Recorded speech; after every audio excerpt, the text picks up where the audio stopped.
Wasaaradda Cadaaladda iyo Arrimaha Dastuuriga Jamhuuriyadda Federaaliga Soomaaliya oo uu hoggaan u yahay Wasiir Xasan Macalin Maxamuud waxay si dhow ula socotaa xaaladda sharci iyo midda bini'aadantinimo ee maxaabiista Soomaaliyeed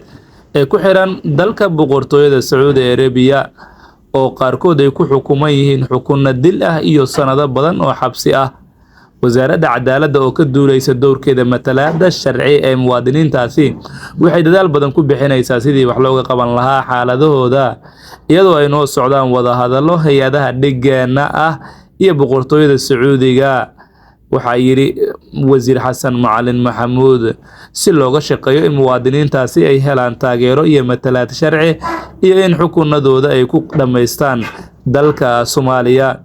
iyadoo la tixgelinayo heshiiskii Riyaad ee iskaashiga garsoorka caalamiga ah ee u dhaxeeyay